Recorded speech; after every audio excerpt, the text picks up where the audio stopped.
Graça e a paz, meus irmãos. Eu convido você à leitura da carta de Paulo aos Colossenses. No capítulo 2, nós faremos a leitura apenas do versículo 15, que nos diz assim: E despojando os principados e as potestades, publicamente os expôs ao desprezo, triunfando deles na cruz. Irmão, muitas pessoas gostam de filmes de terror.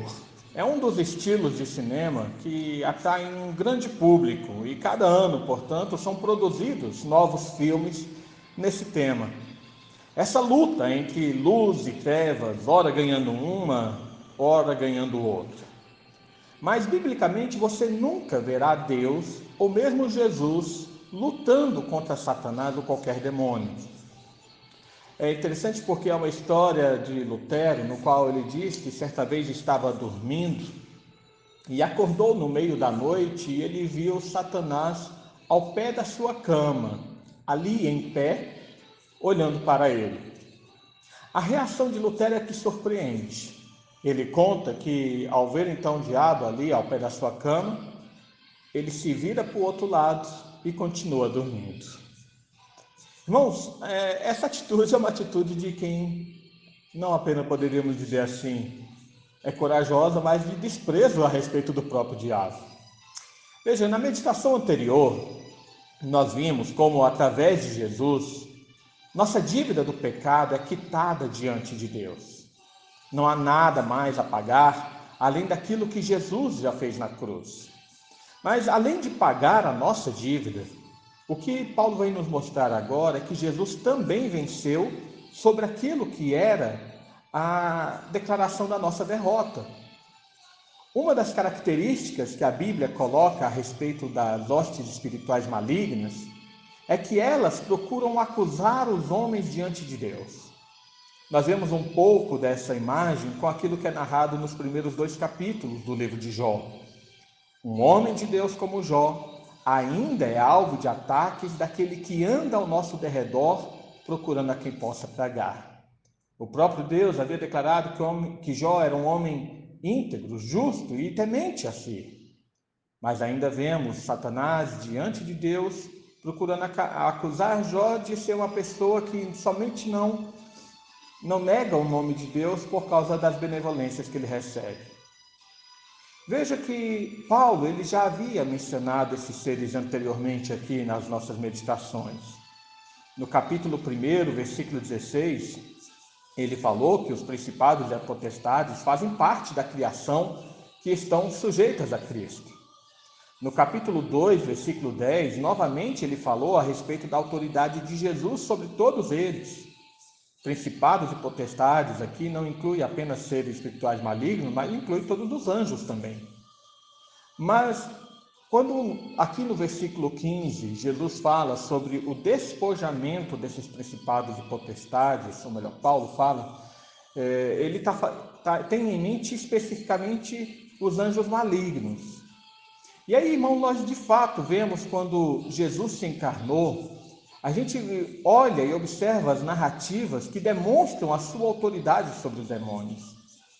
Quando nós vemos ali as narrativas do Evangelho, vemos que no encontro de Jesus com aqueles demônios não há guerras, não há disputas ou mesmo embates espirituais, apenas a ordem de sair e a obediência desses demônios à ordem dada por Jesus.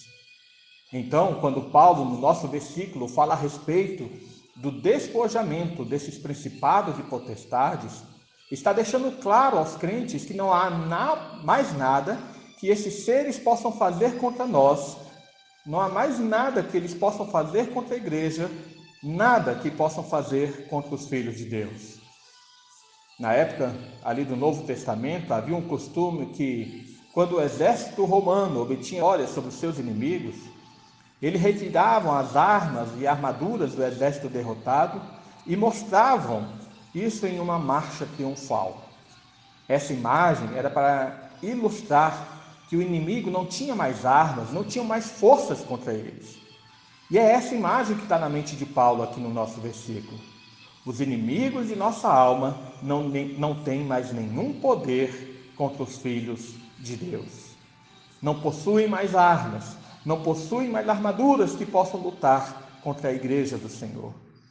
Parece que essa também é uma falsa mensagem, era uma falsa mensagem dos falsos profetas e dos falsos apóstolos na época de Paulo. A de que, de alguma forma, os crentes deveriam se cuidar contra esses seres para não serem influenciados por eles, ou mesmo serem acusados por eles. Eles já foram derrotados, diz Paulo aqui. Essa aqui é a imagem que nós vemos também em Apocalipse 12, versículo 10, a imagem que João nos coloca a respeito de Satanás. Após a ascensão de Jesus aos céus, Satanás, que era o acusador, ele foi expulso. Não pode mais de nenhuma forma intentar acusação contra os eleitos de Deus, como está escrito lá em Romanos 8, versículo 33. Porque nós já fomos justificados por Jesus mediante o seu sacrifício lá na cruz. Então perceba que, como aquilo que parecia ser derrota, a cruz, na verdade foi a vitória. Ali na cruz, quando Jesus estava sendo crucificado, o que parecia ser a grande ruína do Filho de Deus, na verdade era a exposição do seu triunfo contra todos os seus inimigos e contra os inimigos da igreja. Ele que foi considerado como grande desprezado entre os homens, inverteu o desprezo para os seus adversários. Jesus, ali na cruz, não apenas pagou todas as nossas dívidas, como também anunciou e definiu a completa conquista do seu povo. Enfim, o que precisamos fazer para ser salvos? Conquistar méritos diante de Deus com as nossas obras? Não, o único mérito válido veio através de Jesus. Precisamos pagar a nossa dívida com Deus? Jesus já pagou. Precisamos batalhar contra os demônios espirituais para alcançar a nossa salvação? Não, Jesus já fez isso lá na cruz. Enfim, em tudo que se refere à nossa salvação, Jesus definitivamente nos basta.